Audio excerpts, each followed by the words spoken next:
Welcome back to the Night Shift Podcast. I am your host, Brian Markley, at BrightSign on Twitter. Before I introduce these two clowns, I want to say it feels good to be back. It's been, 2 weeks? Since we actually recorded? Yes. And we're even recording later in the week, and it's sunlight outside? Yeah, it's a very weird time to be podding for us. What a time to be podding, you know what I mean? Anyway, to my left, the boy, Bailey Gary. What's going on, guys? You can find me on Twitter at BGary24, capital B, capital G. And to my right, Jorginho Wakefield. How we doing, everybody? It's at JWakefield98 on Twitter. Yo, real quick, it's kind of funny that we've never used Jorginho, but we call him that all the time. Yeah, no, it's like an actual nickname. Yeah, it's like Jorginho's. But I come up with dumb shit for the podcast because that's like my job. Yeah. Forte. And we're on the Night Shift Podcast at _TNSP_ on Twitter. You can find us on Spotify, Apple Podcasts, Google Podcasts, and YouTube, all the Night Shift Podcast. And Bailey, they might be able to find us on a different platform soon if we can ever figure it out. What would that platform be? It will be... Announcement! It will be on Twitch, matter of fact. For some reason, every variation that I try to use of the Night Shift just will not work for Twitch, so I'm just going to stream off mine. What if you did Night Shift Gaming? I tried that. What if you did... TNSG, tried that. TNSP, tried that. The Night Shift Podcast, tried that. Did you use underscores and Yes. shit? So none of it works? None of it's all... Okay, throughout this podcast, I need you two to figure out a Twitch name. Sorry, my brain stopped functioning for 5 seconds. I couldn't, for some reason, nothing will work. So until then, I stream on Twitch. So we will just... it'd be my POV anyway. But, so we're just going to use my Twitch. Let's since we have some time to talk today, or nobody's in any rush to go. Well, I have dinner plans, but that's fine. It won't take us that long. Let's flesh this out a little bit. We didn't really get a chance to actually talk about it. From what I understand, we've been talking about doing something like this for a while. Yeah. To add kind of like a... So normally we record on Mondays, we record the pod, it'll go live Tuesdays. This won't be going on YouTube. But I almost wonder, if you stream through YouTube, which I know Twitch is a better streaming platform. Yeah, I can stream YouTube. Could you then archive the video to the channel? See what I'm saying? Yeah, you could take any of the... If he streamed on Twitch, you could upload the VOD to YouTube. Okay, so maybe we should think about that. I'm not saying we have to edit it. We just put it up as it is raw. Because that's how our pod is. It's raw. It would just take uncut. a while to upload depending on how long we play. True. But if we do... maybe an hour to an hour and a half every night? Well, not every night, but every night we would stream. Well, yeah, we do play longer than that, though. Sure, but we don't have to stream the whole time. You know what I mean? Yeah, I guess. If we wanted to do something with video on demand. Anyway. But until then, until we figure it out, it's just going to be on my Twitch.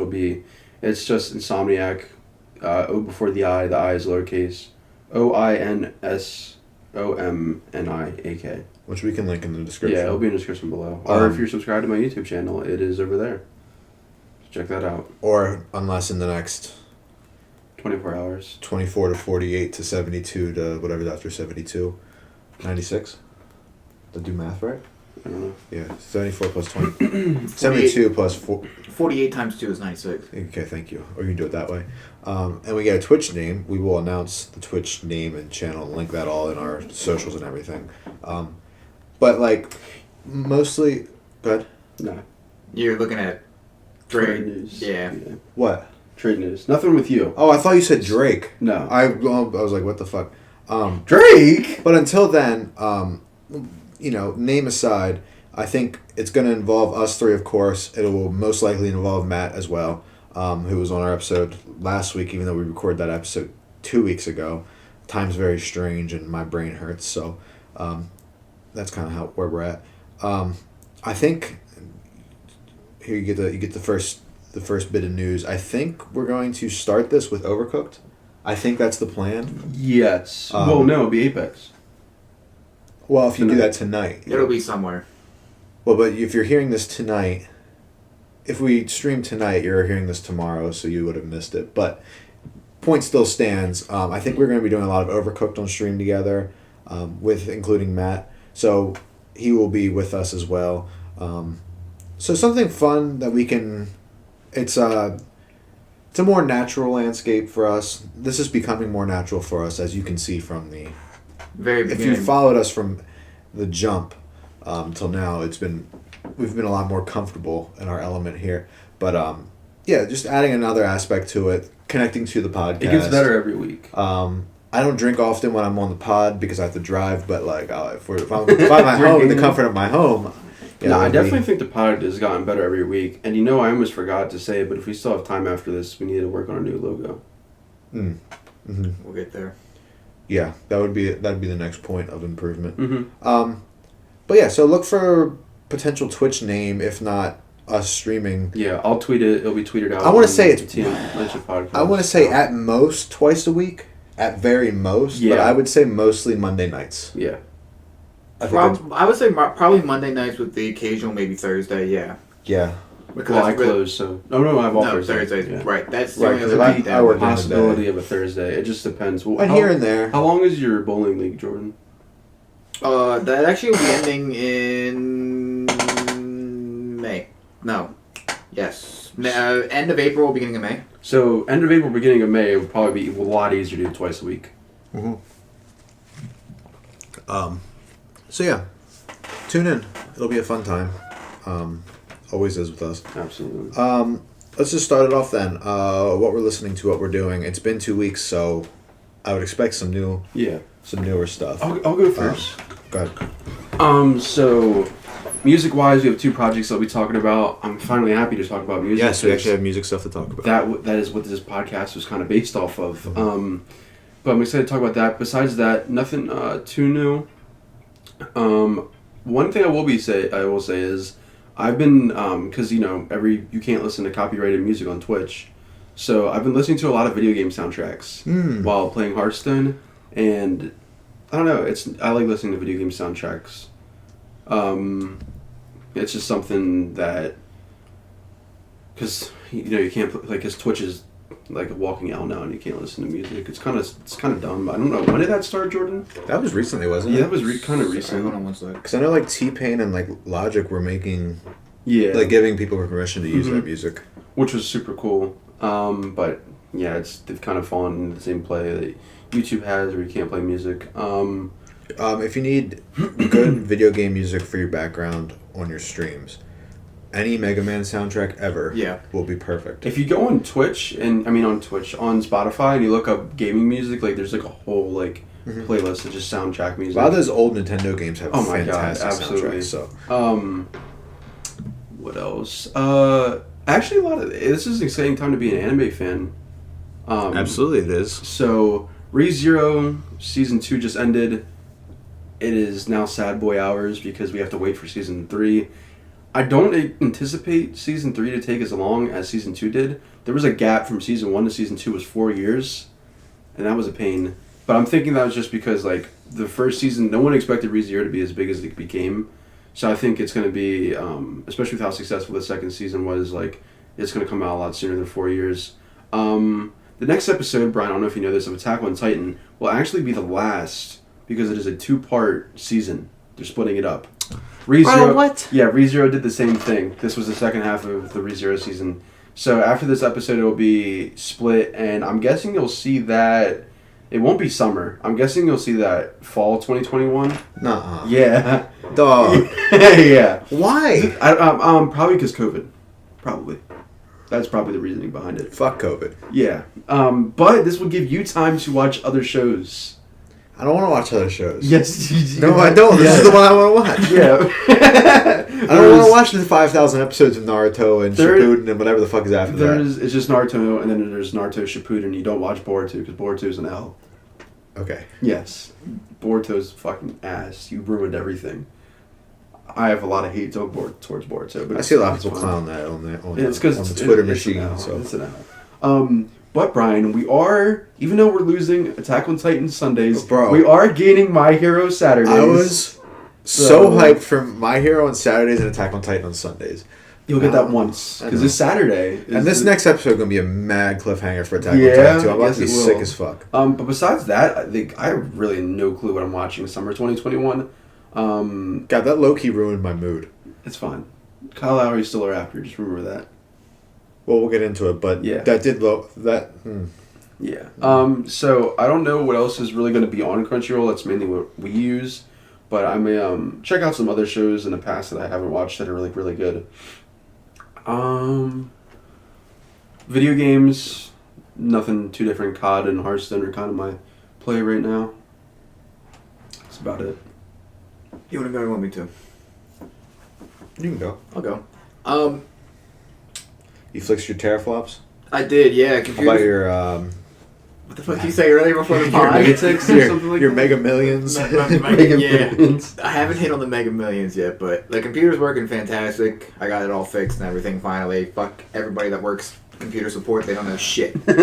Jordan Wakefoot is the all-knowing. No, I'm not the all-knowing. All-knowing, all-encompassing. Yo, Jordan what's Wakefield. like the villain in the MCU? He's like the dude that's huge and has a big brain. What's his name? You know what I'm talking about, bro? Yeah. He's the enemy in the Avengers game. Yeah, that just came out. I thought you were talking about Megamind. No, he's talking. Oh my god, what's his name, BG? I know who you're talking about. Oh my People God. probably know what we're talking about before you look it What up. was Avengers? What the game? What was the enemy, bro? Come on, characters. But anyway, as you find it, dude, like tech support are so fucking retarded. They don't know anything. Oh, yo, that's TOS. I'm pretty sure. I don't know if we can say retarded. Well, let me tell you what. They don't know what they're talking about because they don't freaking you give them. Here's what the problem is, and then you try and work with them, and they're like, oh, okay, send me some stuff, and then you send them stuff, and they don't ever get back to you. Yeah. And it's like, okay, so then you try and hit them back up and be like, oh, well, here's the problem, and did you figure anything out? And they're like, oh, no. MODOK. Yeah, that's me, 100%. And they're like, oh, well. Is this bull in the middle? Unreal. Yeah, people probably know who you're talking about when you said that. Yeah. But they're like, oh, well, we still have to, look into it, and we're super busy right now. And it's like, it's been like 2 months, and I still haven't heard anything back from the guy that I got in contact with. So I'm like, you know what? Take matters in my own hands. It's like the video. It's like the thing from Thanos. It's like, fine, I'll do it myself. It really is. So computer's working fine. Got to finally play some video games actually with these hooligans. Video games. Games of video. Yeah. What else? I didn't listen to any Bryson Tiller this week because that's what they were clowning me for because that's all I listened to apparently. Apparently. No, us. Yes. Clowning, you say. Absolutely. I actually was listening to the House of Balloons original cuts because that just came out on Sunday. That's fantastic. And I listened to the Kota album, which we'll talk about. I think I'm gonna start an anime series. I don't know what yet because I need something to watch when I'm not. Anime, you say? Yeah, absolutely. Well, now's a good time to start something. Well, that's what I said. I think I said it to you yesterday. You need my Crunchyroll account? No, I have Crunchyroll. Okay. I have Crunchyroll.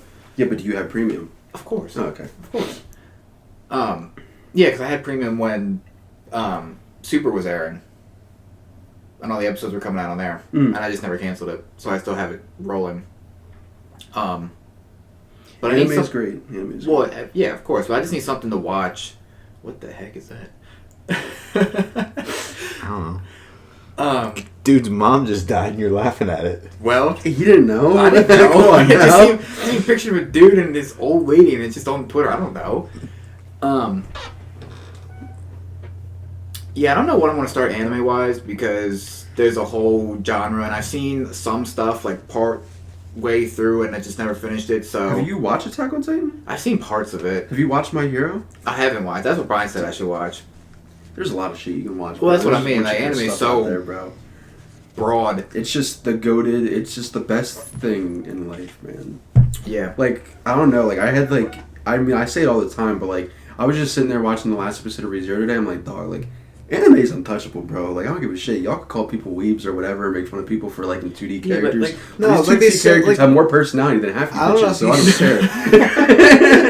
care. I don't know if you saw like the thread that was like, I used to be made fun of for watching anime. Yeah. It's like nobody was making fun of you for watching anime. They're making fun of the kids that are Naruto running Nah, throughout people the make hallways. fun of kids watching anime. Sure, but it Yeah, was okay, more are they- so the yeah, but people that deserved it. Here's the problem, right? Here's You know the what I mean? problem, though, right? Because like people that get made fun of for watching anime are probably getting made fun of because of other reasons. So Like It's just like you can't I be don't know. you can't be sitting there doing the fucking Naruto gang signs Well, yeah. like and not be expected to make fun of. You No, know what I I mean, mean? I made fun of the kids that wore the Attack on Titan hoodies, and I watched Attack on Titan. So Exactly. No, I'm just kidding. I mean, anime merch is cool. I don't have any anime merch. I just got posters. Okay. Exhibits. Still want a Mikasa fucking Funko Pop. Still can't find one for under $100. Well, dude, and those the people that collect like amiibos and like Funko Pops and stuff like that, they run such a bunch of fucking idiots. I would never spend $200 to collect something that really means nothing. bunch of well. Talking about a shoe collection here. I was just gonna go there, but Opens. but like they closet. have such like a monopoly on the market because They like really do. they only have they only make a certain amount of them and then they just jack it's the the same price thing up. as shoes. Shoot. Oh sure, Mhm. of course. Or anything. Yeah, anything. The monopoly just Go. goes. Wait, Mikasa looking. I might spend that much. No, just kidding. That's wild. That's a inanimate object, BG. Doesn't matter. It do not matter. These bitches love inanimate objects, so like, why can't I too? Unreal. Not the dudes And you they were be about dating me are, man, saying inanimate objects. you worried about what I'm saying. You're talking about inanimate objects and females loving it. Anyway, I've been Fair. playing some different Fair. stuff. I've been playing Assassin's Creed still. Valhalla, of course, the new one. How far in are you into Why it? in Workley? About 10 hours in. Okay. Have you played it, Jordan? I have not. I just- forget how long that I game just is. it's long as fuck. I just Pause. finished the where you kidnap the king, the first king. Oh, okay. King Bergrad or whatever the fuck Yeah. his name is. Names are funny. Yeah, it's a fun game. Did you make your guy a guy or a girl? Guy? Okay. I'm a fucking Jordan, like. Yeah, it's enjoyable. I So mean, if I want to enjoy the video game, I want to enjoy it to the fullest, bro. I want to look at the dude 24/7. that's fine. I'm not gonna argue about that. I frankly don't care. But it's a good game. It's Assassin's Creed is much more action now than stealth, which is fine, I guess. It I doesn't suck feel. at stealth anyway. This doesn't feel like an Assassin's Creed game, and Assassin's Creed games are kind of like.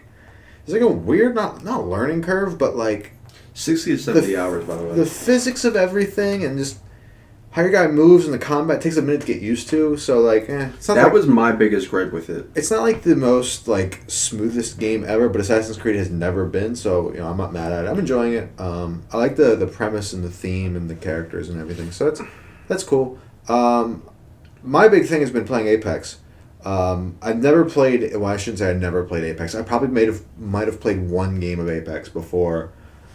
God, like 2 weeks ago, maybe a week and a half ago, because Matt and I started playing it heavy. Like we play it like almost every night, and we've been enjoying it a lot. And then we played with Jordan last night, and actually I played with Bay a little bit too the other week. And well, I know this statement I'm about to say, Bailey will not agree with, but like I don't find myself getting mad at that game when I play it. Well, but I've played. I would say probably played like 15, 20 hours of it. Oh, yeah. Like, it's not like something like Call of Duty or like Warzone where I would get legitimately pissed off at dumb shit. To me, I feel like if I get outplayed, I just get outplayed because I'm not good yet. I probably never will be good. But I still enjoy it. We caught a dub last night, so pretty happy about that. Matt and I occasionally catch a dub. We try to keep playing until we catch a dub, but it don't always work that way. It does not always I just really enjoy like the feel of that game. I love the mobility. That's my favorite thing about it. It's very fast paced. I don't know. I'm really enjoying it. I'm late to the party, of course, but It's at a least very I found it. it's very unique in the fact that everything flows with Apex. Everything flows. The way the circle moves, the way your character moves, with like everything The abilities, just everything just flows very smoothly. It's a very like well put together game. Gunplay feels good. Yeah. I'm finally getting used to automatic weapons. It sounds dumb, but it takes you a minute to get used to how a gun shoots. It's probably the best battle royale out there. If I'm keeping it a easily. buck. Yeah, easily. Without a doubt. Because better than Fortnite? No, I'm Yeah. just joking. Fortnite in its prime was good, man. Fortnite in its prime blew was that dude, sick. shit. dude, when They we blew played, that when we were shit. dropping Tomato Town, Hell yeah. absolutely. Hell yeah. R.I.P. Tomato Town. What else have I been doing? I'm glad you brought up the House of Balloons original cut, because I wanted to talk about that a little bit. We can, yeah. No, let's just hold it. We'll hold it. Okay. I don't know much to say Did you about listen it. to it at all, BG, or no? No, I didn't even know that released. Yeah, it only released on Sunday, so I mean. But yeah, I've started Naruto. Did I say that on here? You know, I think you might have said that you were going to last week, and You were then thinking about it, yeah.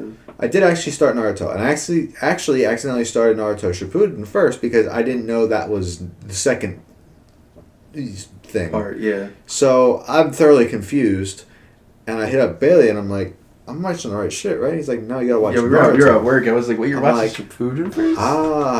So I was about like, 4 episodes in. I don't think I ever finished Shippuden. I watched It's gonna most. be I watched most of the original Dude, Naruto. I remember it was. I forget when it was. It may have been my junior or sophomore year, but I was sick and I laid in bed for 3 straight days and just watched Shippuden, bro. I watched like a lot of Naruto Shippuden. I don't know if I ever finished Shippuden, but I remember watching Naruto, the original. Well, I got Mad Days coming off, so I'm gonna be watching some of that. Well, at least before baseball comes back, of course, which is also next week. So I'll finally be able to feel something again next week. Pain. It's a great, well, probably. It's a great. Nothing new. That's all I felt recently. Well, so like, yeah. Today was an uptick. There was no pain today. Right. I was surprised. I don't know why I said it like that. What else have I been doing? Nothing really else. I mean, Attack on Titan, of course. Now my day's kind of ruined hearing that they're splitting up the last season, which I think is fucking stupid, but whatever. Nothing else, man. I've been sleeping a lot. Sleeping and drinking. What a combination. I mean, I've just been exhausted the last week and a half, honestly. Work's killed me. We already talked about... We had a full work rant already, so I don't even want to talk about it anymore. Let's just get into the new music then, if we don't have anything else to say. We're doing music first? Let's do music first. Let's start with The Weeknd re-releasing House of Balloons' original version. I want to start this conversation by saying I forgot how addictive that project is, and that is probably one of, if not the greatest modern R&B pieces in the last, since it came out. I'm going to make a statement, and I don't care if people agree with me or not. House of Balloons is the best mixtape of all time. Don't care. I'll say it right now. I would say that it's not outlandish.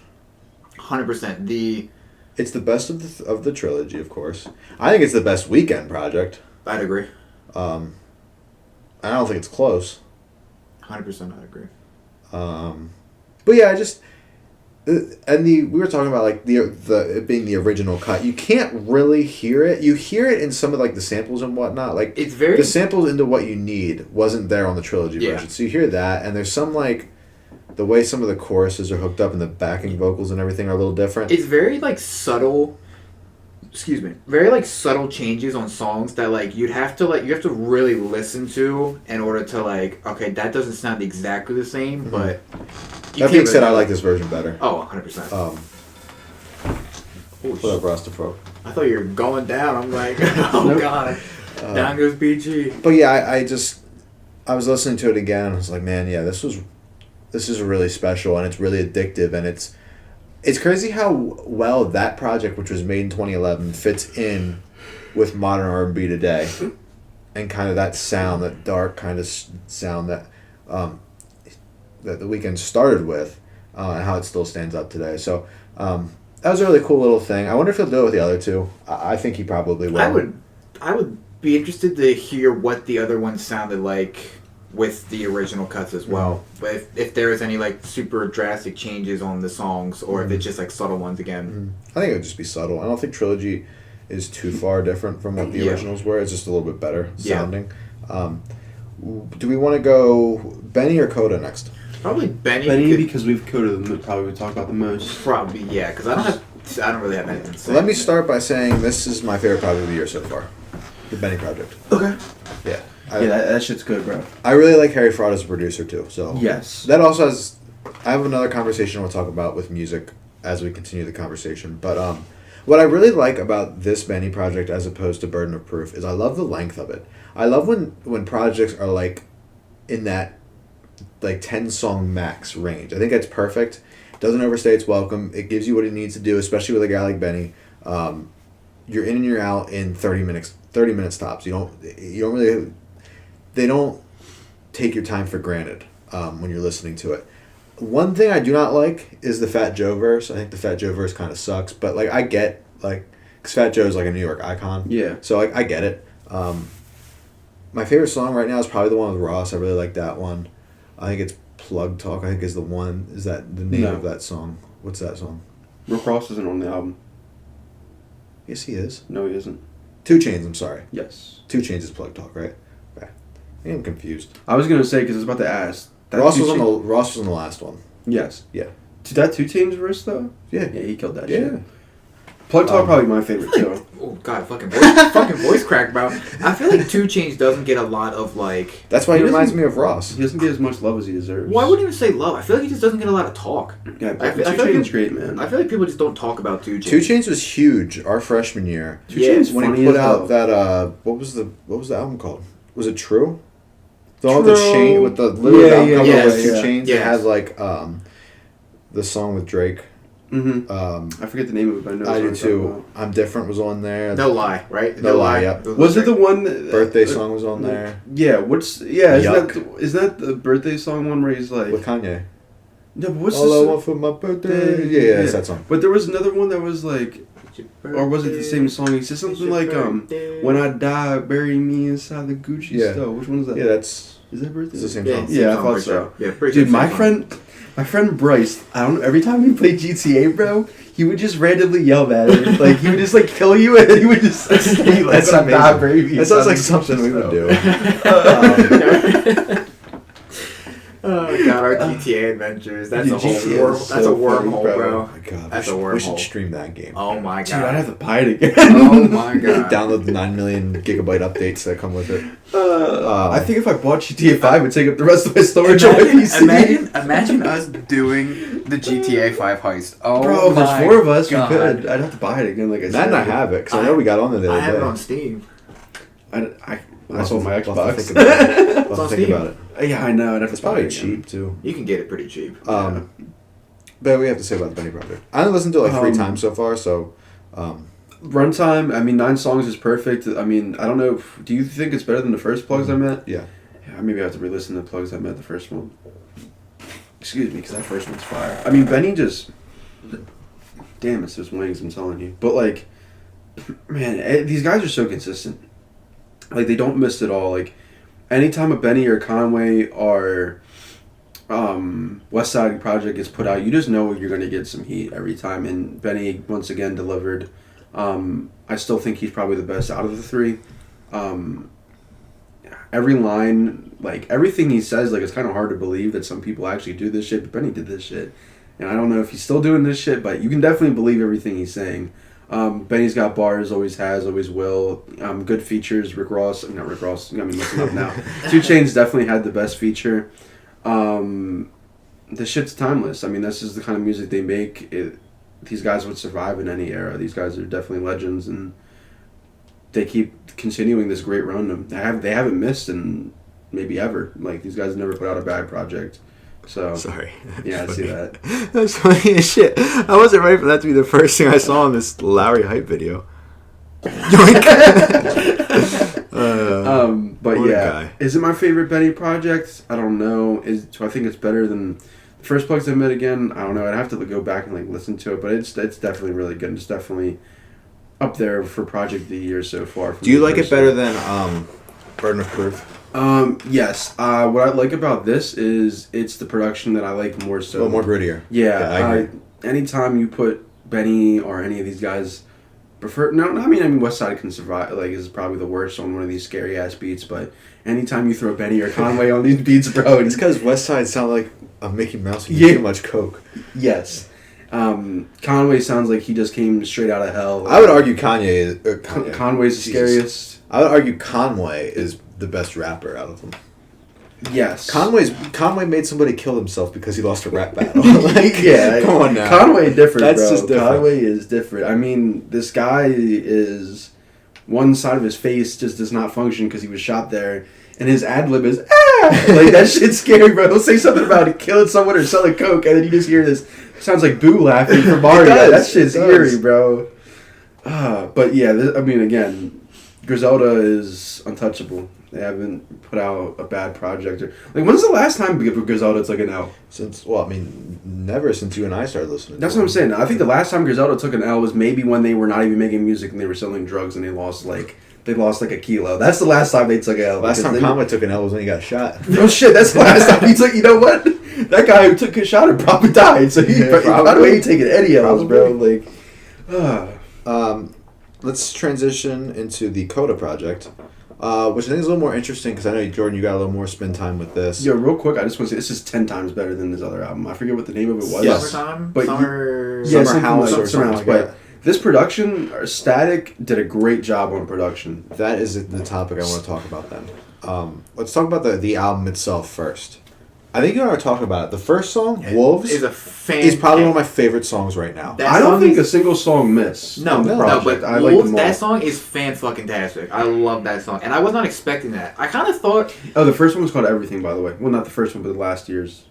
Yeah, The last one he... I think we Oh, talked okay. about that on the pod because I think we were. It was that and Alfredo. We were a little underwhelmed, I think, Yes. with it as a Yes. whole. Because I think we all enjoy Kota. It's just there was something on that project that just didn't do it for me. There was It no. didn't really have a... There was nothing bringing me back. But then I think Lyrics to Go Volume 2 or whatever, that those little projects he was dropping, I really liked. I don't know if you Yeah. guys got into it much, Not really. but They're really good. I thought that's what he did so well. Was these short kind of, here's a verse over a lo-fi-ish type beat, and there you go, you're good. It's good background noise. This feels like a Real project. This feels like a real substantial. project, and I think Static Selecta is like perfect for him. Like perfect. Yeah. Like, I've always liked Static Selecta because he did a lot with Joey and Yes. Pro Era. There's the this early one days. song that you should definitely check out if you haven't heard of it. It's I forget what the name of the song is. I played it a few times, but it's Joey Badass and How the fuck Freddie. am I supposed to figure out the song if I don't know the name of It's, it? it's Joey Badass and Freddie Gibbs. I forget the name, but it's a Static Electra song. Static Selecta, not Yeah, Static I don't know why I Electra. said that. Static Selecta song, and it's Freddie and Joey, and it's really good. It's older for sure, but nah, Static killed the production. I mean Kota sounded so perfect over these beats. Why is Becca listening to Dax? Oh, we got to talk about that no. after the pod. Oh no. Oh, there's the Kota album. Yeah. Why is that my recent searches? Anyway, continue. But yeah, Static did a really good job on the production. 10 songs, 33-minute runtime. Again, I know we just talked Perfect. about that with Benny's, but that's perfect. Is it only 10 songs? Yep. Yes. 10 songs, 33 minutes. Yes. It's about... It all flows. Yeah. So like the production was like it surprised me how good it was. Like I knew And Static it's- was gonna be good, but it was perfect. But for Kota. it's verified enough, and the variety of beats is different enough where you still have... Everything was very uplifting, but it also sounded very summertime, like beach house type chilling. Yeah. This, I think, is called To Kill a Sunrise, which I love that name. Yes. I think it's a really cool name, and the Did you cover guys- is really good Yeah, too. I was gonna say the cover art's Cover's really sick. nice. And Kota can rap. It's just he knows he does the lo-fi beats very well. I think this is the next evolution. Yeah. Where it's not boom bap. No. It's not. Which is what Static's It's not really the good at. lo-fi. It's like the perfect medium between the two. And I don't mind him rapping on some more lighter sounding beats. Like, I think everything we would say is a lighter sounding It's album. not It's uplifting. not. Yeah. And not that I need like depressing shit. There's like the one song here I really like is the one where he's talking about, I forget what it's called. It's like called Next or something like that. Go Now? But yes, the premise of the song is he's talking to a girl With and Haley like, Supreme. and they're like and they're like, making small talk and things are going well, and he's like, where do we go now?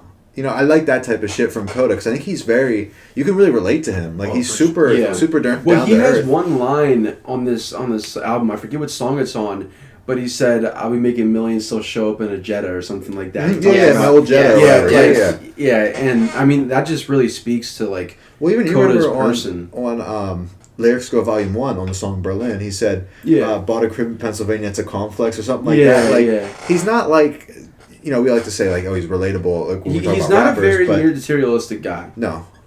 He's No, down to I- earth. He's very humble. I mean, he said it before. I think it was on Everything where he said about like, I'm just trying to make these millions and then I'm like keep it for my son. Like, kind of on some logic shit to be honest. But like, Yeah. he talked. Very He much talked so. about how he wants to retire. Like, he doesn't want to be a rapper for long. Well, like, and that's why, like, with everything, right, the album, he self-produced it. Like, he did everything himself. Mm-hmm. Like, so maybe, not that... I mean, sometimes a producer like is gonna know what you need and know what you want. Cause like producer, like I know Brian's a big producer guy. Producers are Finish your thought, because I want to lead this into my next. Producers my are next very thing. underrated, and sometimes like you might think you know what you want to be on, but like a guy like Static who's been around for a while and has heard a lot of different rappers and made a lot of beats, he knows what's going to fit the artist. I mean, it's another reason why Metro is such a popular trap artist, because Metro knows what you're gonna like, knows what you should be on. Like Kenny, he can make whatever beat you want, and you're gonna sound good on it. Mm-hmm. And Kenny knows you're gonna sound good on it. Like as the top tier producers know what you need, and you kind of have to trust them. I feel artists definitely should have their own input still, but these producers they know what you want. Top tier ones, that is. That leads me perfectly into what I wanted to talk to you guys about. Because here we have two examples. Two projects we're talking about are two projects that are executive produced by the same producer. Mm-hmm. With Benny, it's Harry Fraud, who is underrated as fuck. Mm-hmm. He also produced that song I really like on the Harlow album. Keep It Light. Keep It Light. Yeah, he produced that one. That's his producer too. Really? And then Static with the Kota project. Now we talk about producers a lot, and like you said, I like getting into the nitty gritty of producers and what they produce, and like, it goes back to the beginning of like with Drake and 40, right? There's an example of a producer artist combo where like they came up together. They know what each other likes to do. They know how to. They go off of each other. Well, I mean, just look at like even Kanye in like the early 2000s. Mm-hmm. Like everyone wanted that soul beat. Like Kanye, like he. I mean, you look at the Future and Metro run, where he did Monster and 56 Nights and all that shit. Or like Metro and Beast Mode. Yeah. Is there... I think we've talked about this before, but is there a artist or like a rapper... Wouldn't even have to be an artist, but like... Or a rapper, per se. It could just be an artist and producer album you would like to see. Is there... Do you feel like this is a better way of making an album? Like, do you prefer... Would you prefer a Drake album where the only producer on it is 40? Or would you prefer... Do you like having different producers in an album? I mean, it's going to depend on the project, so it's not like it's more of a I was going to say, I think it's very situational. Because, like, it's cool to get different input and have different producers, but one thing I think that helps about... Because if you look at, like, My Beautiful Dark Twisted Fantasy, the album is great because of all the different people that were in on it. You know what I mean? All the different artists and producers. Now, to be fair, Kanye's kind of a cheat code because he is a producer Kanye first. Is a cheat code. So he's going to have a lot of his hands into the producing as well as the content. Right. He has his hands in everything. But but you think of somebody like 21 who really isn't as hands-on with it. Mm-hmm. I think having a guy like Metro basically do the whole album is good because it keeps it... Yeah, even the static production, it's so... cohesive. Yeah. That's what I was gonna say. It's situational because, like, sure, like it's cool sometimes because I was bringing My Beautiful Dark Twisted Fantasy. It was great because of all the collaboration. If you look at Revenge of the Dreamers 3, it's great because of all the collaboration, right? But it's also situational because, like, if you look at, like you said, with like certain albums, like, would you rather just have Metro do like a whole 21 album and it like cohesiveness, having a single producer. Because that's what helped with Nas's album. Hit Boy did all the production. That's another good example. Yeah. Same with, he did most of Big Sean's album too. So. Exactly. I mean, I definitely think it helps from a cohesion standpoint. He did a lot of Benny's too. Yeah, I think it definitely helps to have just one producer do the whole thing. Because if you look at Alchemist projects, that also helps. Like, because Alchemist is such a good producer as well. Now let me pose a quick. What do you think, Jordan? Real quick. How do you feel with? Because you think of like our favorite example, Drake, right? There's like 2 or 3 artists or producers I can really think when I think of Drake. I think of 40, I think of Hit Boy, and I think of Boy Wonder. Yeah. What do you think of Drake? Yeah. Okay. Those are the 3 I think of. I think Boy Wonder did the 6 p.m. in New York beat. I think I might be wrong. I'm just going off of my head. But like, I think in that song he says Wanda did the beat. What's he say?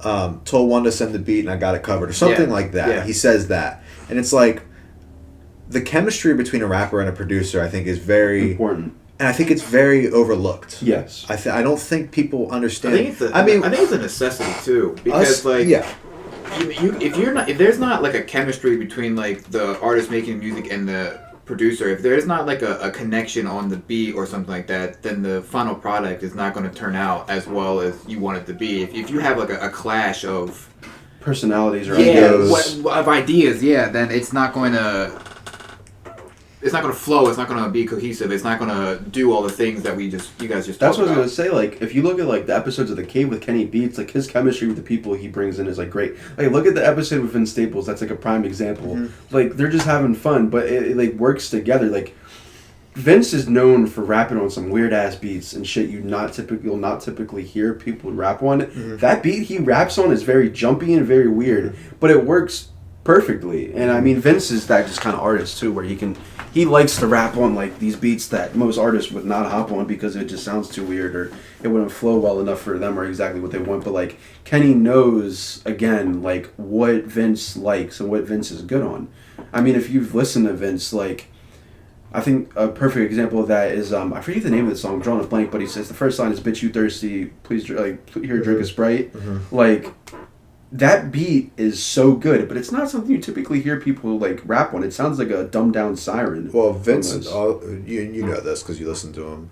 He wants those beats. Oh yeah, he wants those beats that people would like. You can't rap. Yeah, that, Vince. And he'll do it. Vince is a great rapper, and that pushes that. And to be fair, he likes to push his limits. This is another stem off this main conversation.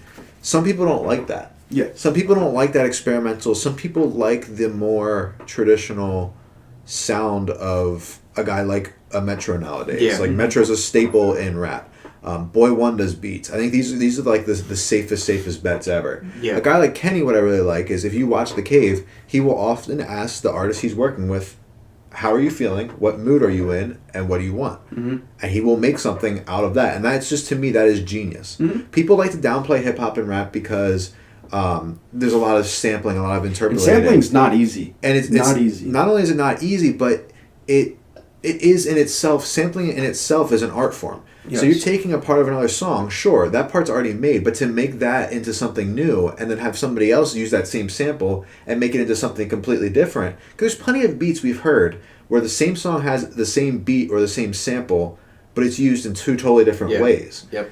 That's artistry. Oh, absolutely. And that's mostly done by the producers. I mean, yeah, you can call me like a dick rod or whatever because I'm going to bring up Kanye again. But like the beats he makes and the sample he uses, that is art. Like that is not incredibly easy. Relevant to the conversation because I think the biggest thing about a producer, and I love doing this with producers, is you take away the producer tag. Well, we'll talk about producer tags in a second too, but you take away the tags, you know.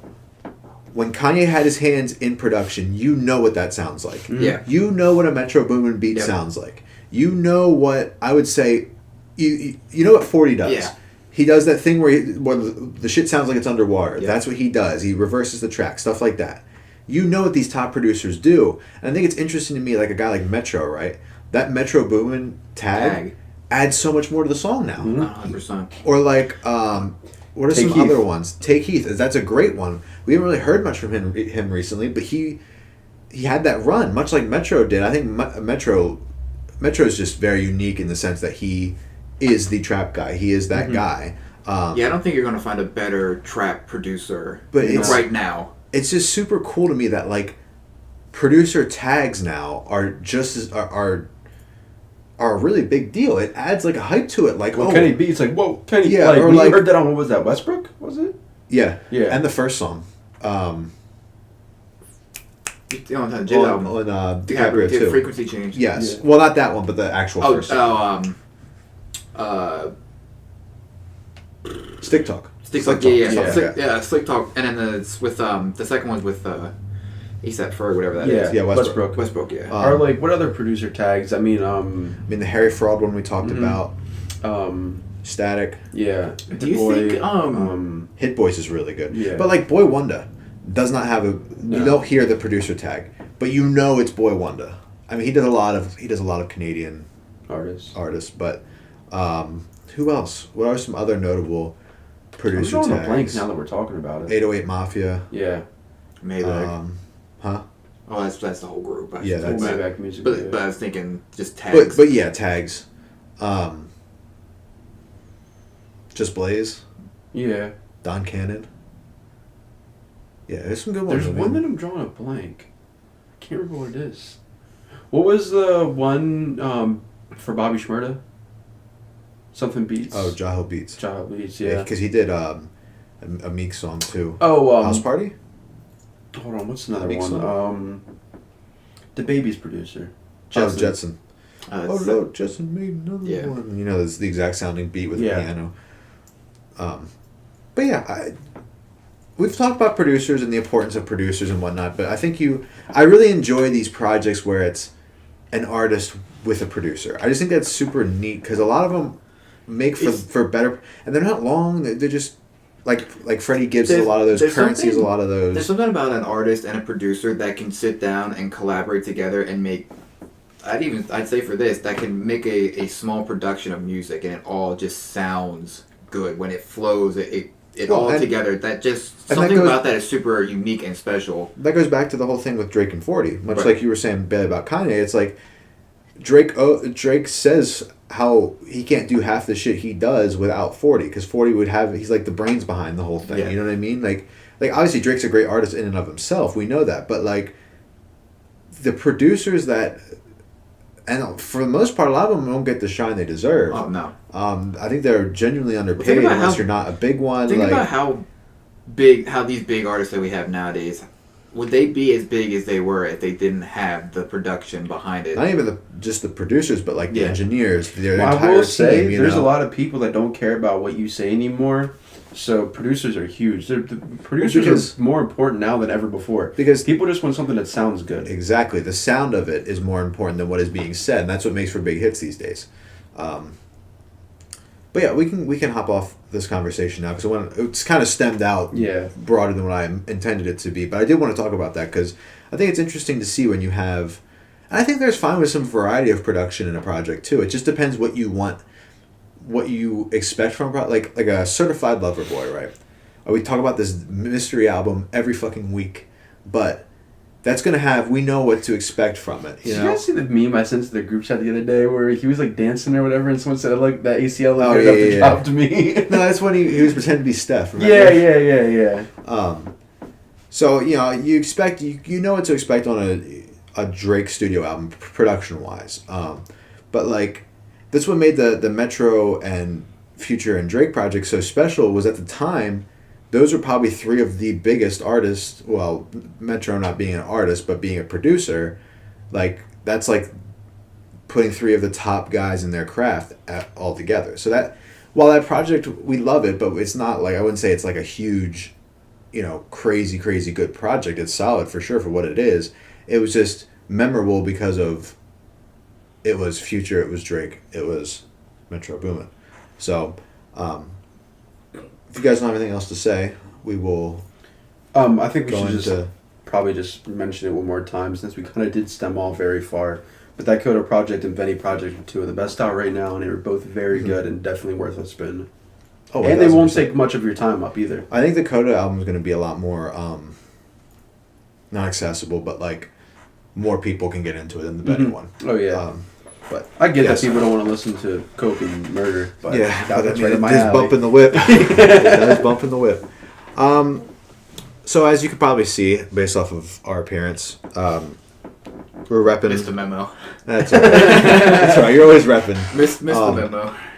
Today is the NBA trade deadline. It is Thursday, March 25th. Absolutely. Yes, it is. So about an hour ago was the trade deadline. We're recording this. It's 4:05 right now. I wore my Kyle Lowry jersey this was the jersey they won the finals in because I had accepted the fact that he was going to get traded. He was going to get dealt today. I fully expected that to happen. I came to the conclusion that while I didn't want it to happen, it was probably for the best. He didn't get traded, so I don't know how to feel personally because we'll start here and then we'll go into the Bulls because they, I think, are huge winners of the deadline. But I will say real quick that NBA on Twitter right now, they actually have this thing. It shows like official trades. So I'm going to go through these and we'll talk about these ones that are pinned here. Sure. I don't know if they have... they don't have one listed that I didn't want to talk about real quick, so I'll just... Oh, wait, never mind. They do. Continue. Okay. So I want to get the Raptors take off first. I think that while I do agree probably should have moved Kyle Lowry. I think it's important to note that Masai and the Raptors front office and Kyle Lowry himself, because I think he was very involved in this. You had to do right by him. Like, this Exactly. is one of those guys where it's kind of like, for me, I can relate to messing up with a point guard because I don't know necessarily if I agree with the way that we handled losing D Rose, but it's not like D Rose was the best. It's not like he wasn't Mr. Chicago. I mean, at the time he was, but he's not Michael Jordan. Essentially, is what I'm saying. In Kyle Lowry, you have the best. He's Mr. Raptor. He's the grout. He is, yes, the greatest Raptor of all time. Yes. Yeah. He's definitely the greatest Raptor of all time. And he got there by staying there. And he grew as a player, too, because he was a bum before he got to Toronto, no offense. But he definitely became who he was at Toronto. And he went through all the LeBrontosaurus days and all that. And at the end of the day... That's crazy. I never heard that one. I heard LeBronto. That's awesome. Well, that's what I meant to say, LeBronto. I just came up with that accident. That's actually sick, though. Yeah. I mean, he went through all the LeBronto days and, lost his best friend. And at the end of the day, he still got his. So I guess it's all that matters. But he, to round off my point here, he is Mr. Raptor, and you have to do right by him. So I think I have a couple of things to your points. I think that what happened with DeRozan and how he was told he wasn't going to be traded, and then he was traded, and kind of the backlash that gave the image of, which in general is seen as a very good front office with the Raptors, was why they had to get it right this time. They couldn't do something like that again. So I think that's the one thing.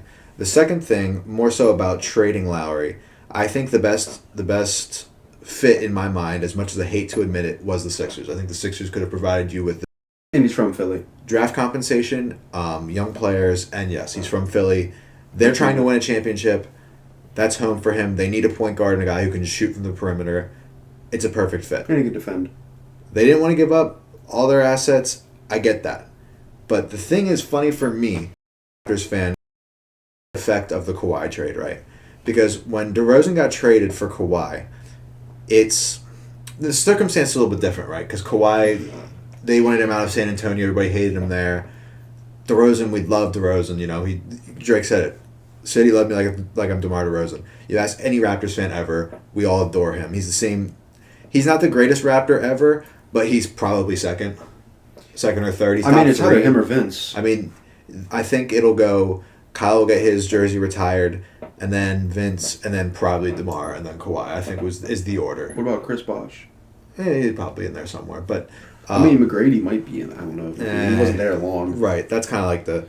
What about what his name? He's not getting his jersey retired. I don't know why he just came into mind. But it's like the reverse effect, because it's like you saw what the Raptors did with the DeRozan trade, right? They went for it, knowing Kawhi could walk, which he did, but they got that championship. That's all that matters. That's why I think what's interesting with, I see Philly fans saying, "Oh, we don't want to give up the future." Okay, if with the season that Embiid's having, the team they built around him, this could be your best Embiid year. I'm not saying. And he's also a guy who's not always healthy. And exactly, yeah. I'm not saying Kyle Lowry. I'm not saying if the Sixers get Kyle Lowry, they win the finals. But it sure damn gives them a lot better chance. Their chances go up with that. Here's my thing, right? You always, no matter what, you bet on proven talent instead of prospects. And another thing is you don't want to bet the future. Matisse Thybulle, 2 first-round picks, and Tyrese Maxey are not a guarantee to win or to extend your window into a championship. Like, anytime you have an opportunity, like the Raptors did, and they took it, to possibly win a chip, you go all in, because it doesn't come often. I know this personally. The Bucks realized that they have the team to win. They went and they did that. Window closes as soon as Brady retires, and they're in the same predicament that they were before. They know that. First year, we were lucky enough to get it, and now we can go back for another one, and he did. So we had this year another one. But you have a window of opportunity, you take that. You don't bet on, And once you get that one ring, right? That's all that matters. You automatically win. Even if you did the job. Even if you have a season like the Raptors are this year, where you're moving people at the deadline, and you're potentially trading Kyle Lowry, it's all the impact of it the negativity of it is all softened because of that ring. Well, that one ring is softened, but that also increases your ability to move and get players in the next couple of years because you get that huge check. You get that check for winning. You get that extra space, that extra salary. I was going to say it again for some fucking reason. Salary cap. Would you say calorie sap? I fucking said that earlier. Well, you get that extra salary cap space to move and bring more players in. Well, and you have that repertoire of winning, which the Raptors did for the longest. Before they won the finals, people forget this. They were often number 1, number 2 in the East. They could never get over the LeBron hump. Then they got Kawhi. DeRozan, I adore him. My favorite NBA player ever. But, like, they weren't going to get it done with DeRozan. You needed a guy like Kawhi who is a winner. He knew. He's been there, done that. He knows how to win. And you combine that with somebody like Kyle, who's incredibly hardworking. Like, one of the hardest working guys ever. And that's what got him to where he is. And you combine that. It's like... for the NBA in particular, you almost need a perfect storm of things to beat a team like the Warriors. Mm-hmm. And sure, the injuries, Clay, but like you and I always say, if you want a Raptors championship, asterisk next to any championship. There's multiple Warriors championships that deserve asterisks. Exactly. So LeBron, the Cleveland, the 3-1 comeback one would get an asterisk because Draymond got hurt or whatever. Right. So you can. I mean, we're not going to labor on that point. But. Yeah, like these things happen in sports, and that's what makes it a part of the game. Like another thing is like. Trust me, I get about not wanting to, like, bet the future on winning now, but, like, dude, Boston, you think Boston's really complaining that they got that championship, and then, you know, I know they lost Mookie and Benintendi and all these guys, but, like, you think they're really upset that Dabrowski went all in? No. Like, these championship windows, you never know when you're going to get them again. Mm-hmm. Like, if you look in football, there's still teams that, after all these years, never won a Super Bowl. Mm-hmm. Never won a Super Bowl. When you look at a team now, like, well, the Bucks, who we just had win a Super Bowl, but, like, I would even say like the Browns. Yeah, they're on the up. They might do it in the next couple years. You know, like these teams that have been shit for so long, you get that opportunity, and you look at the Sixers. It is a textbook example of how to rebuild a team. Right, the tanking and all that's kind of if you want to take ethics into it, sure. But look where they're at now. You came all this way for your sins. If you don't get a ring in the next 2 to 3 years. Then what? Once Embiid and co are done, if you haven't won a ring, Sam Hinkie died for your sins. Mm-hmm. Like, and that's the thing. It's like I know we were talking about like you want the future and whatnot. Your first round draft picks are not going to be that good because you're going to finish top end of the East for the next few years, right? So your first rounders essentially mean nothing. You're drafting mainly bench players. If you get a star out of it, you're very lucky. You don't expect to get stars outside the lottery, I'd say. You have to hit and get very lucky. Like develop well. Yeah, like Nikola Jokic was a second rounder. That doesn't come around often. No, not anymore. And Tyrese Maxey, I mean, I don't think he's a guy who's going to change your franchise. Matisse Thybulle's a guy who could potentially win Depoy, but maybe make an All-Star game. I mean, he's never going to be like one of those guys. Like, I saw Harris in like something that was like.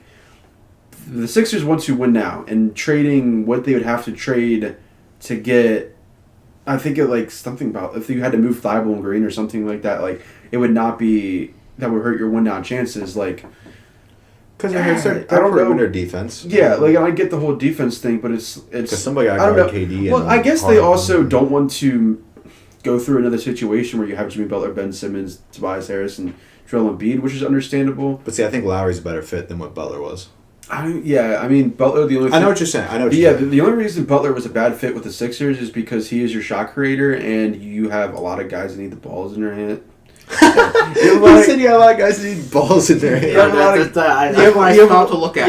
lot of guys who like need the ball to create. Because Ben Simmons can't spot up or anything like that. Tobias Harris can spot up, shoot. Like, I mean, obviously Embiid's not going to do that. Like, Butler's kind of the guy who needs to create. But when you have an opportunity and whatnot, you take that essentially. So I think what we're getting at. You can't bet on the future because you never know what the future is going to give you. Jordan, you had something you wanted to say, I think. What time are we at? If not, we will move on. About an hour.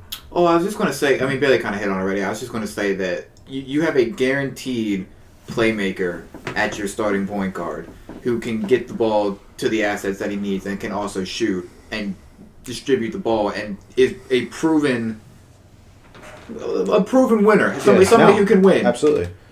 But then you're not willing to take the risk. I mean, the leadership, all of the little things that you don't see in a battle-hardened Kyle veteran. only scored 8 points last night, but he was plus 42, which is his highest plus minus of his career.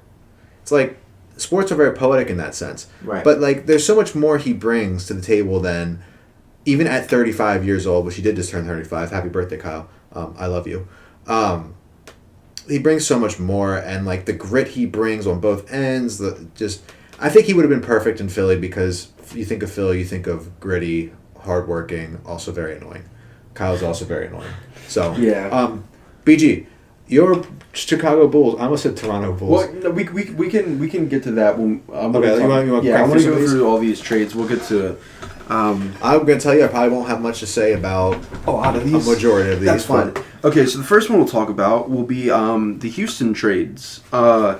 Victor, you guys probably didn't see the package. Did you guys see the package that Depot got moved for? No, I think it's pretty bad, isn't it? It is awful. Yeah. It's Oladipo to Miami for Avery Bradley and Kelly Olynyk.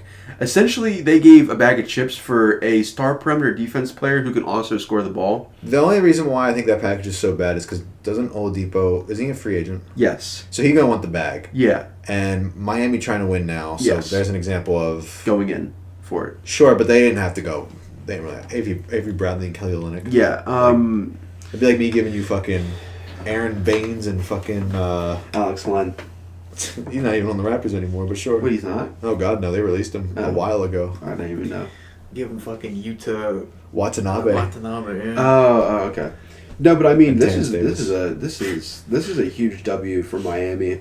I want to talk about real quick.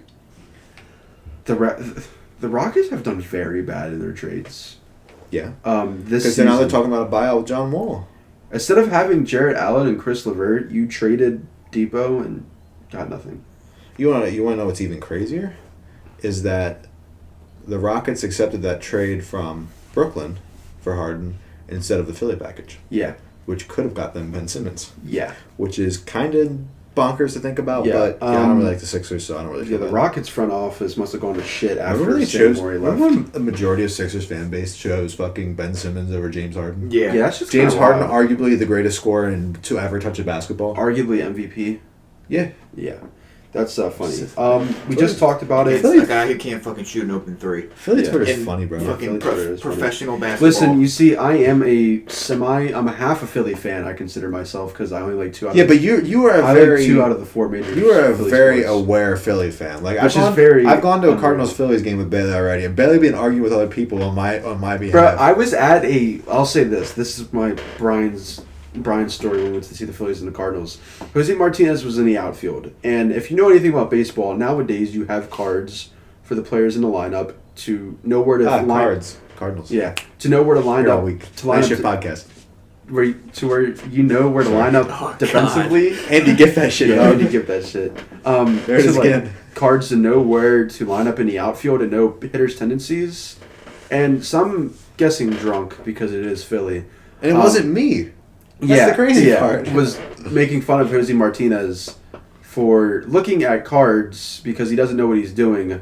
When in fact, while he is a bad defender, I was just saying, very, very, Very bad below average yeah. defender, but can hit very well. but like you don't think like a guy like Kevin Kiermaier is looking at cards to know where to line up. Like the reason Kevin Kiermaier is a walking web gem is not only because he's athletic and is willing to put his body on the line, but it's also because he knows where to position himself. Anyway, How Kyle, did we get to that? I Oh, don't know. because Philly fans. we knew we talked about Kyle Lowry already, but Lonzo Ball stays put in the Pelicans. I think this is what tells you. He's a free agent this year? Yes, people are just waiting for him to walk. They weren't going to give up anything unnecessary.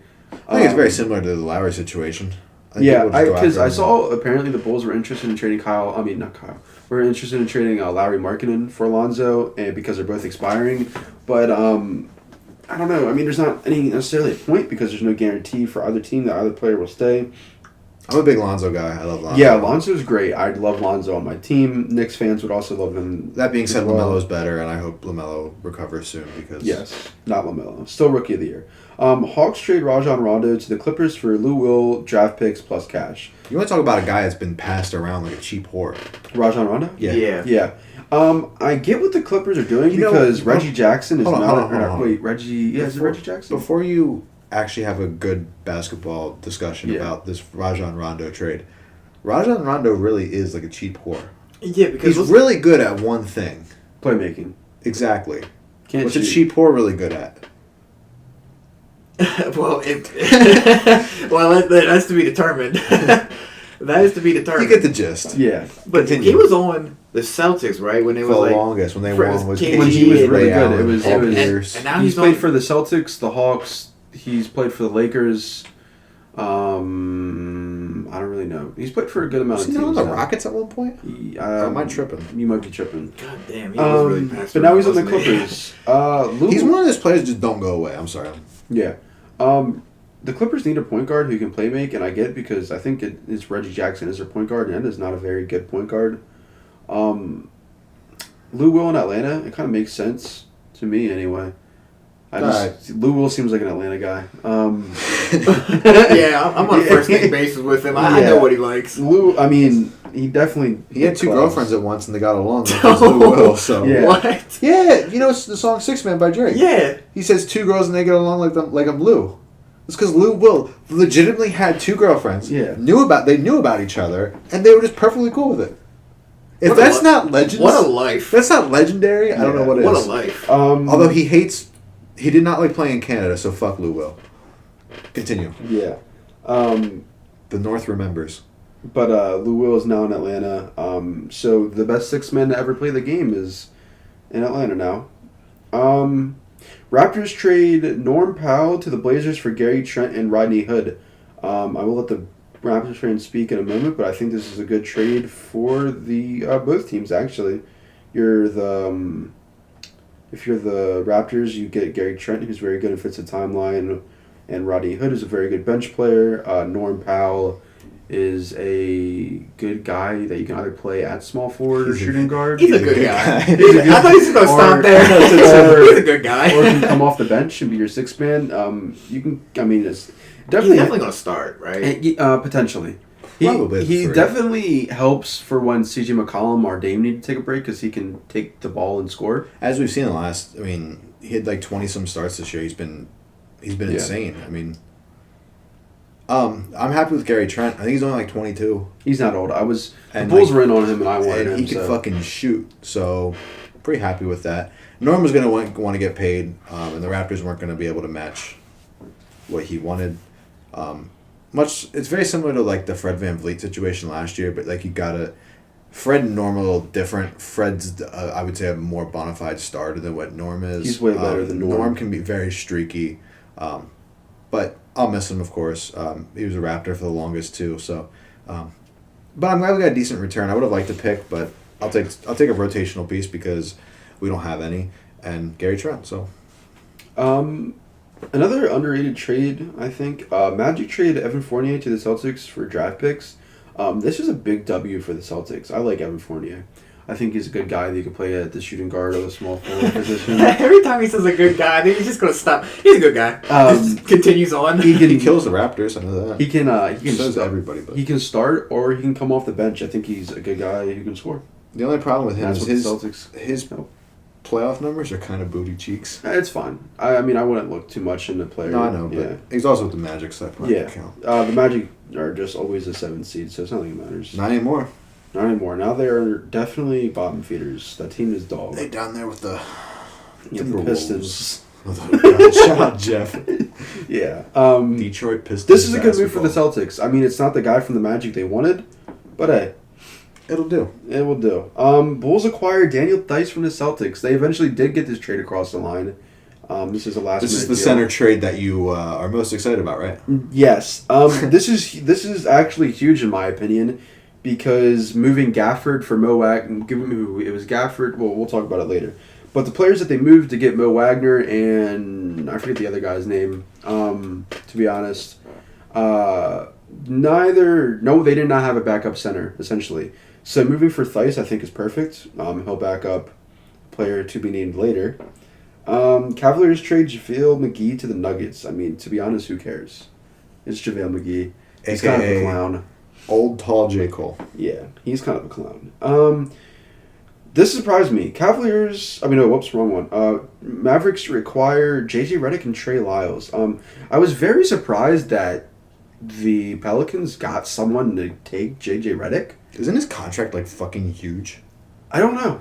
I actually don't know. Because I don't think Philly wanted to re-sign him for that reason. He wanted bank, and he got it. And now he's just recording a podcast. Yeah, JJ Redick is a shell of his former self because he can't even shoot threes anymore. But I'm surprised someone took the bait and happened to be the Mavericks. Mark Cuban, I like you. I hope this is a good decision. That's what Matt is in Apex. Great bait, mate. Great bait, mate. Raptors trade redacted for to Kings for future draft picks. Yes. I mean, you send a woman beater away to bottom feeder hell with the Kings, and you get draft picks. I don't think I would give him away for what's like a good food item in Sacramento. nothing. I mean, I don't know what their delicacy is. Well, we could have traded him for that, and I would have been happy. Yeah. I'll trade him for a fucking. He just sucks. He's just a not bag of Funyuns and fucking a bottle of Coke. Yeah, He's just not good. Yeah, he's okay. I mean, the No, Kings. he's not. He's not even okay. You watch him at all this year? No. Oh, you should feel grateful. Um, Bull would try to do like a fadeaway three while being double teamed. Meanwhile, somebody wide open, and he didn't want to pass it to him. Fucking idiot. Michael Jordan acquires Brad Wanamaker from Golden State. If you don't get that joke, Hornets acquire Brad Wanamaker from Golden State. LaMelo Ball State. replacement. Yeah, this is a stopgap for your future franchise star. Raptors trade Mormon to the Mormons for a draft pick. Raptors trade Jordan's long lost brother. And if you don't get the joke, Matt Thomas has been traded to Utah for draft picks. And he's very white, and he shoots threes. I mean, yeah, he kind of fits the Utah, like, what you need to be. Lifestyle. Yeah, he fits the Utah lifestyle. That's insane. He got draft picks for it. The Raptors are just doing their best Sam Presti impression at the moment. Just no firsts. Yeah, only just no seconds. first, only seconds. No tactics, only vibes. Yep. Pistons trade DeLon Wright to the Kings for Corey Joseph and draft picks. Former Raptor on former Raptor crime. Yeah, this is man. If you're DeLon Wright or Corey Joseph, who gives a fuck? You're both playing for ass teams. Like honestly, you went to move from the Pistons to the Kings, and then vice versa. Oh, that's unfortunate. This was actually like the first move of last night. Yeah. Real good way to get it started, huh? Yeah, I know, a bunch of shit. Although Drake did once say, what did he say? I got a ring and I brought it home like I'm Corey Joe. Yeah. This was Drake bar for everything. Yeah. Now, Fucking depressed as shit. Cups Multiple. of the rose. Now, the not as big center move from the Bulls. The Magic. What the fuck? You fucked it up. The Magic Sorry. traded Nikola Vucevic, All-star. Nikola Amino, because I can't say his first name, and Otto Porter. Wait, they messed this up. They have here that this is on Twitter. They have that the Magic traded Vucevic, Amino, and Otto Porter to the Bulls, but that's They not true. fucking fucked up. Yeah. So what this really is Vucevic and Amino were traded to the Bulls for Otto Porter and Wendell Carter Jr. plus draft picks. It's 2 firsts, isn't it? I believe. This is a W for the Bulls. It's a W for both sides. It's a W for both sides. I think the Magic did really well this They this did. deadline. The Magic did a very good job at the deadline. I think the Bulls have had the best deadline day, if you ask me. All-star Nikola Vucevic is now a Chicago Bull. We finally have someone that can defend pick and rolls, because that's not Wendell Carter Jr. Wendell, thank you for your time. You were a Dookie, which is why you played like Dookie. I'm just kidding. I can't say that. I liked Wendell for the time he spent here. You did not turn out Wasn't to be... he arguing with Lewis about Wendell Jr. being better than somebody? Him and Lewis were arguing. And about Lewis was Mitchell all- Robinson. Yes. Well, but Bailey was right on this one. Yeah. Oh, okay. Bailey was right on this one. Lewis was just being funny because he's a Knicks fan. Oh, okay. Yeah. Wendell Carter, thank you for your time. Enjoy Orlando. You'll get better weather, I guess. That's about it. Yeah, I mean... You said enjoy Orlando. Otto Porter... There's something outside of weather and Disney World to look forward to. Yeah, Otto Porter, you confuse me spring break, sometimes, but- but thank you for your time as well. True. I'm glad to get his contract out of here. Aminu is okay. It's a nice bench piece. But, I mean, Vucevic is the big fish here. And AK gets that was good. AK gets his big white European center. So, we know he likes those. He drafted Jokic. So, no. Before we go any further, how the fuck do you feel? Like, you got I literally... two current All-Stars. If you want to know how I feel, I woke up, checked my phone, saw Lewis texted me. Shout out Lewis, friend of the pod. Shout out Lewis, friend of the pod. Checked my phone, opened the chat. He told me we traded for Vucevic, went on Twitter, saw the Woj bomb, got up out of my bed and did the MJ fist bump. So, I mean, I'm stoked. I can't wait to I've never watch seen him. Ben as happy. Even when we pulled up here, he was like all excited. Yeah, I'm excited to see Vucevic's first game. I think him and Levine are going to be nasty. Yes, pick and pops are going to be very nice between those two. You have a guy that you can rely on that's not named Zach LaVine consistently to score buckets. I think this is actually huge for Kobe White as well. Kobe White has had a lot of pressure on him this season to become the guy who can also score when LaVine is not playing, which is a big task for a second-year player. Yeah, it's hard to So expect him to have... do that. Hard to fill those shoes too, because Levine's absolutely been balling. Yeah, this year. Levine's a fucking baller, and we all know this. But I'm super happy that we kept Lowry. Hope we re-sign him. That we got Vucevic, a guy who I'd argue is maybe better than Zach LaVine. And I think it just lifts a huge weight off of Zach LaVine's shoulders. But this is huge for Chicago. It shows the direction they were going to go. Harrison was arguing with me before that they needed to rebuild again. The moves they make pointed in the exact opposite direction. I'm not talking about Vucevic. I'm just talking about the hire Billy Donovan, bringing in AK and that staff, and keeping Zach LaVine. And what they were doing, they don't want to rebuild again. It was not the time to rebuild again. And making a move for a guy like Vucevic is huge. When I saw that, I was very happy because I was happy for you. Mm-hmm. I do enjoy watching the Bulls. I like that team a lot. I think they're very young and they have a lot of cool players to watch. And Well, what is it? Levine's a fucking killer. Yeah. And I like Vucevic a lot too because he's mad underrated. Oh yeah, I've always liked Vucevic, and it's funny because I talked about it before. I don't know about you guys that the Bulls should trade for Vucevic this year, and GM Bailey just got it right. What can I say? Magic trade Aaron Gordon. Have you seen this? Read Read his fucking bio. A Raptors fan that is glad LeBron James went to the West because now his annual terrorist attacks on Canada are over. That's amazing. That's crazy. Fucking fantastic. More bio. Magic nudes. More magic nudes, Mickey Mouse. Magic trade Aaron Gordon and Gary Clark to Denver for Gary Harris, RJ Hampton, and draft picks. That's a good deal for the Magic. Yes, I like RJ Hampton a lot. Yes, RJ Hampton, former play, actually played in New Zealand with LaMelo Ball last year because RJ Hampton was a smart person and went to play overseas, where you play A, better talent, and B, make more money. Yeah, fuck your NCAA tournament. I'm a UNC. I just said NCAA, but whatever. I'm a UNC fan. I like college basketball, but if I'm a young man in America trying to make it in the basketball world, I was gonna say, well, you are a young man in America trying to make it. yeah, not in basketball. Let's go to New Zealand. Not The basketball. Night Shift podcast live from New Zealand. We just got mad heads at our God. show at a bar. But this is. I don't know how New Zealand people talk. I'm not gonna. It's shut similar. It's similar to Australian accents. up. Oi, mate! The Night Shift podcast. Oh Lord. Never do that I'm gonna again. stop there before we get banned for cultural insensitivity. Yeah, but this is a W for the Magic. I mean, there was this tweet I saw earlier. They have a lot of young guys now. You have RJ Hampton, Cole Anthony. Cole Anthony, thank you. Shout out former UNC Tar Heel. I like that kid a lot. Yeah, I liked him a lot too. But they just have a lot of young pieces and guys And to draft vote picks around. Yes, they have a lot of draft picks. Everyone's trying to follow up on Sam Presti, I have a feeling. Also, I wanted to say there was this other tweet before about the Bulls now. Their core of Pat Williams, who I absolutely love this year, Kobe White, Remember everybody Vucevic. clowned the fuck out of that pick? That pick turned out to And be it actually great. looks like you guys knew what you were doing. Yeah, Isn't that always beautiful? When that turns out, yeah. When Twitter's fucking wrong. I love when Twitter's wrong. It's so funny. It's the greatest thing It's so ever. funny. They tried to tell me Kyle Lowry was getting traded for fucking Maxey, bro. Yeah. Fuck out of here. I got clowned for Just the kidding, I whole would've liked Pat Maxey. Williams pick. The last draft was very top heavy, and top heavy as in top 3 heavy. So Pat Williams was the youngest guy in the draft and the most raw player, and he's turned out to be pretty good. Wait till the Raptors get fucking Cade, bro. Cade, yeah. Cade? The Rockets want Cade now, too. Yeah, fuck the Rockets. They're cheeks. Yeah. They'll Last probably trade, get them now because they're ass. last trade we would talk about is the Sixers acquired George Hill from Oklahoma City for Tony Bradley, Iggy, whatever European last name I can't pronounce, and draft picks. Terrence Ferguson goes to New York. God bless Excuse you. me. And Austin Rivers goes to OKC. This is just a bunch of bench players traded around. George Hill is a good pickup for the Sixers. It's what they need. Tony Bradley. But he's no Kyle Lowry. Yeah. Tony Bradley. Shout out Tony Bradley, former UNC Tar Heel.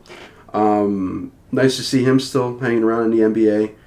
Terrence Ferguson, to be honest, who cares? Austin Rivers is only relevant because of his dad. Damn. So Wow. there's that trade. Sounds like a lot of people I know. Yeah. So I mean, that's a. Sounds like every rich kid who drives a 2019 or higher fucking car. So yeah, that's a. I agree. Drive my dad's fucking. Oh, hold on, I Tesla. forgot. Jeep fucking Wrangler Rubicon with fucking did wanna giant mention- monster wheel trucks. What?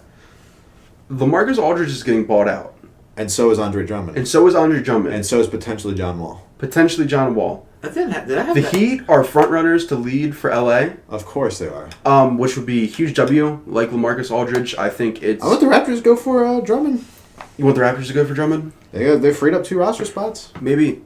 Where do you think it would be likely to see Drummond? I think maybe the Raptors would be a good one. The Lakers maybe are still a possibility. Nets. I don't think he'll go to the Nets. They need a big man, don't they? I mean, yeah, they kind. I mean, he could Who do they go fucking there. have DeAndre Jordan. DeAndre Jordan, yeah, maybe. Yikes. But But Andre Drummond's really good at getting rebounds, and that's about it. yes, Like he doesn't do much else. But like the Raptors, like they have Aaron Baines. Like that's definitely an improvement. Mm.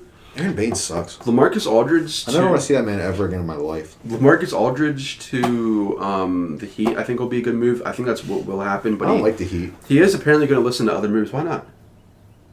I do. I love Jimmy Butler. So I like Jimmy Butler too. yeah, Jimmy Butler is a baller. But like, man. You don't have to like the Heat. Just but to see like now Jimmy here Butler. I'm here I'm I don't frustrated have because the Heat anymore. here I I only get have a frustrated. problem with Heat LeBron. The Heat LeBron was fucking different though. Well, that's why I had a problem with it because we could not get past them. Fair enough. I understand that. Yeah. Cavs LeBron is Yeah. my Achilles heel, but like we're not gonna give Tyler Hero in a Kyle Lowry trade. Tyler Hero is buns this year. He's still a good player. He'll be all right. No, he got a Jack Harlow song. Everybody thinks he's sick. I'm kidding. I like Tyler Hero.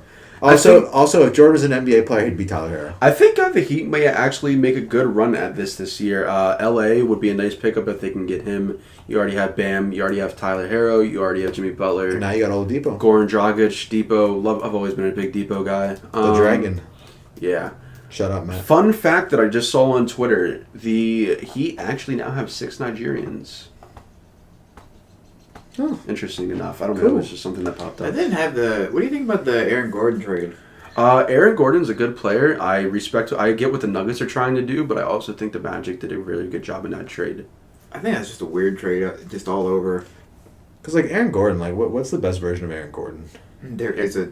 Aaron Gordon's good. I don't know. He gotta get rid of the fro though. Yeah, the Let's fro's be not real. it. He kind of looks like Aaron Judge.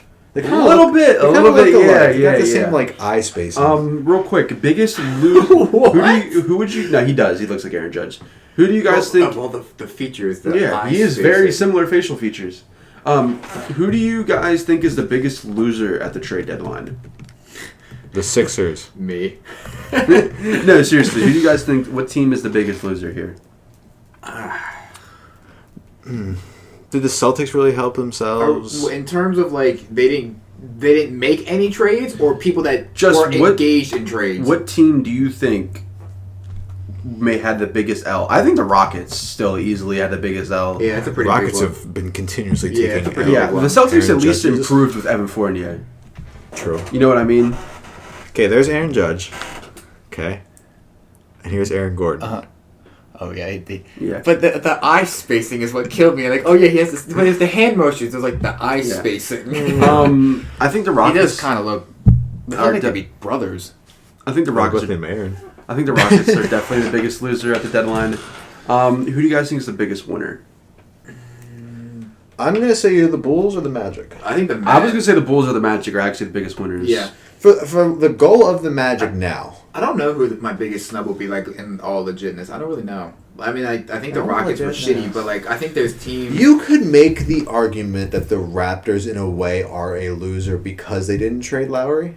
But at the same time, if you're not getting what you think what Kyle Lowry's value is, then you don't trade him. So I mean, you're keeping a star. they player. weren't forced. For as much as people outside of the Raptors think that the Raptors had to move Kyle Lowry, it was a foregone conclusion that he was gone. People don't realize that he was fine with staying there. Yeah. It's not like he's upset. He was involved in the process. There was nothing that was good for all parties involved. They kept him. Now we're gonna make a run. We're gonna win like 10 straight. Be right back in the playoff contention. Win the play-in tournament. see the Sixers in the first round, knock their dumbasses out. Be like, oh, how well did Matisse Thybulle and Tyrese Maxey work for you now? Dumb fucks. You're home again. Yeah, that's crazy. Dumbos. You get another video of Embiid crying on his way off the court. Oh, man. You're about to get fucking hate for that. Meanwhile, the Raptors will probably miss the playoffs this year. Lowry will probably leave in free agency, and then I'll just be sad all over again. But, you gotta talk that talk, You're about to get hate for that. I think it was an overall decent deadline. I think the fucking Vucevic move was huge. I don't think anybody really... There was talks that they could have... I think the Pacers are a loser. Because they didn't do shit. Well, and people were talking that they were going to do shit. That's why I questioned about like teams that actually made trades or like teams that just didn't do shit. Well, because I mean, if you didn't... Because like the Pacers were talking about like Miles Turner. I wanted Miles Turner. Like he'd be perfect for the Raptors. They even said like Brogdon potentially, and like fucking... They even said Sabonis they could potentially move if the price was right, and they didn't do anything. So I don't know. They're a weird team. The Pacers have just been middle of the pack for the years. Pacers remind me of the Magic. You know what I mean? Like, they're not really moving up from where they are. They're not really falling down. They're just kind of there, and they just get bumped in the first or second round. 4 to 6. Yeah. So. I've always thought the Pacers have had a good team. They always have great uniforms, too. I don't know nothing wrong with the Pacers. Did you know that Larry Bird is actually from Indiana? Yeah. Did you know that the part of Indiana that he's from is actually one of the poorest parts of the country? Did you know that Larry Bird was very good at basketball? Yes. Did you know he was called the Great White Hope? Yeah, kind of like Jordan. I knew that was Jordan's nickname for next week. I knew that was coming. Jordan, the Great White Hope, Wakefield. Oh, Lordy. You gotta change your Apex display name to that. The Great Instead White of, do you know what his display name is for Apex? Thunders Rumblers. Dude, I don't even remember. I think that was an accident because like I wanted to type in something else and then it didn't work. So I was just like, oh, I'll just type in fucking Thunders Rumblers just for shits and giggles. And I hit fucking enter and it worked. And I was like, well, yo, you know what I should do? Are. I should create a new Apex account on Steam just so we get bot lobbies. Oh god.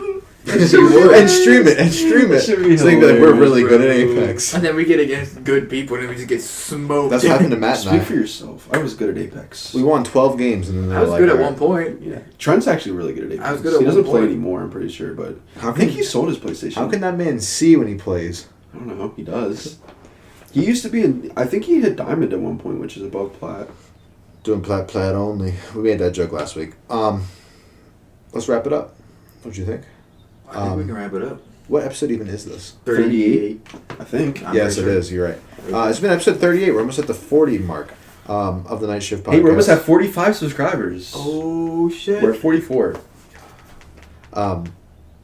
This has been the Night Shift podcast, episode 38. Once again, at _ TNSP on Twitter. Underscore. There's another underscore. Another underscore. You can find us on, I almost said SoundCloud, Spotify, Apple Podcasts, Google Podcasts, YouTube, all the Night Shift podcast. Subscribe, like, share, follow, rate, whatever else you can do to make us look good and show that you enjoy our nonsensical talks that we have here. It would be beautiful. Again, we are at, 45 subscribers? 44. 44. I want 50 by Monday when we record again. Damn, you're so you need to make that happen. That's... Because we can only provide you this good... fucking engaging conversations and topics like us hosting a live show in Zimbabwe. New Zealand, I'm sorry. Zimbabwe. Africa and Australia or New Zealand are two very different places. Bro, I feel like if we went to New Zealand, we'd get attacked by like a fucking spider that's big. Dude, I'm telling you, I would never go to Australia. I have arachnophobia. I'm not going anywhere. There's a spider the size of you that's just gonna eat you. I don't even want to go to Jordan's house. I don't go to New Zealand, bro. Well, you're gonna have to take him after this podcast. Oh, I am? Yeah. So I gotta go get my grandparents for some grub. Koalas are cool and all, but that's about it. If you were an animal, you'd be a koala. I'd be a koala. Or a sloth. Sloths are lit, bro. Sloths are lit. Sloths are lit, bro. Yeah, they are. They just be bullying. But yeah, you can't get this content anywhere else. So I need you to share. Because you, dear and fellow listener, are very important to our success. And when I mean success, I mean, well, it just feels good to have people listen to us. I am Brian, at Bright Allisine. This is Jordan, J. Wakefield, 98, capital JW. This is Bailey. at BGary24, capital BG. So I got lost. I heard the bird out there. That's Bailey. He's a good guy. Bailey, good guy. Jordan, good guy. Not so good guy. Out of if it's like power rankings of good guys on the podcast, Jordan's definitely 3. I think it goes Brian, Bailey, Jordan. Damn, that's crazy. Why am I the lowest? Well, it's fine. Tune in next week to find why Jordan is on the bottom of the nice guy power rankings. But yes, it's been the Night Shift Podcast. We finally out this bitch. I'm tired. I need more beer. Bye.